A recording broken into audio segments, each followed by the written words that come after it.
नव वर्ष की हार्दिक शुभकामनाएं के साथ आज हम रसशास्त्र में चंद्र प्रभावती के बारे में डिस्कस करेंगे। चंद्र प्रभावती में टोटल 36 घटक द्रव्य है। किसी में 37 घटक द्रव्य भी दिया गया, लेकिन MCQ में 36 ही टिक करेंगे, जिसे निमोनिक से याद करेंगे। 36 घटक द्रव्यों में 1 से 8 घटक द्रव्यों को आप एक छोटा सा ट्रिक। किसी ने पूछा कौचे देव वंशलोचन ने अतिविषा पिया तो उसे विरेचन से दत्तरी करवाओ। यहाँ पर सफ़ेद से जो लिखा गया है उसका मतलब है, और जो ब्लैक से है उसका कोई मतलब नहीं है। इस ट्रिक में 1 से 8 घटक द्रव्यों का जो घटक द्रव्य मात्रा लेना है वो 40 ग्राम लेना है। इसके बाद आप 6 घटक द्रव्य षड्रूषण के अंतर्गत आते हैं।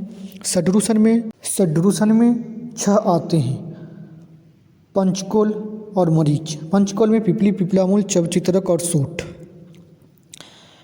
2 पिपली यहाँ आ रहा है, इसीलिए आप गज पिपली को भी षड्रूषण के साथ करें, याद करने में आसानी होगी।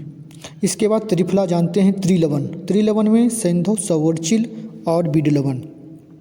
त्रिमद में चित्रकमूल, बिडंग और नागरमोथा आते हैं। त्रिजात में दालचीनी, छोटी इलायची, तेजपत्र। उसके बाद क्षारद्वय। क्षारद्वय में जो यव क्षार है और सर्जी क्षार। भस्मद्वय में लव और स्वर्णमाक्षिक भस्म। हरिद्राद्वय जानते हैं, हरिद्रा और दारू हरिद्रा आते हैं। धनिया। इसके बाद 3 हैं और चीनी, शुद्ध शिलाजीत और शुद्ध गुगलू। अब इसके आगे घटक द्रव्यों का परिमाण या मात्रा को बहुत सरल तरीके से याद कर सकते हैं। 1 से 8 घटक द्रव्यों की मात्रा 40 ग्राम लेते हैं। षड्रूषण, त्रिफला, त्रिलवन का प्रत्येक घटक द्रव्यों का जो घटक मात्रा है वो 10 ग्राम लेना है। त्रिमद, त्रिजात में जो घटक द्रव्य आएंगे उसका 40 ग्राम प्रत्येक का लेना है। क्षारद्वय का भी 10 ग्राम लेना है।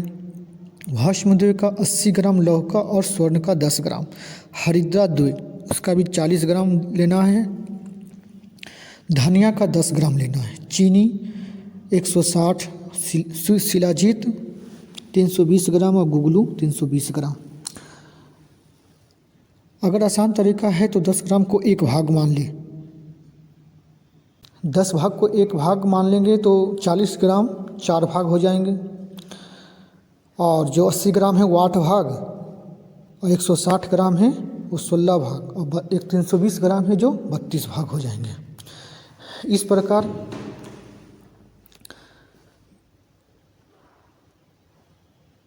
घटक द्रव्यों का जो परिमाण है वो सरल तरीके से याद कर सकते हैं। अब आगे चंद्र प्रभावती का हम अनुपान, सेवन मात्रा और उसका उपयोग पढ़ेंगे। चंद्र प्रभावती का जो अनुपान है वो पानी और गर्म दूध के साथ लेते हैं। सेवन मात्रा जो बताया गया है 2 से 4 रहती हैं, और उपयोग इसका प्रमेह में करते हैं। 20 प्रकार के जो प्रमेह होते हैं उसमें किया जाता है। 8 प्रकार के मूत्र क्रिच में करते हैं, 4 प्रकार के अस्मरी में करते हैं, और 13 प्रकार के मूत्रघात में भी करते हैं।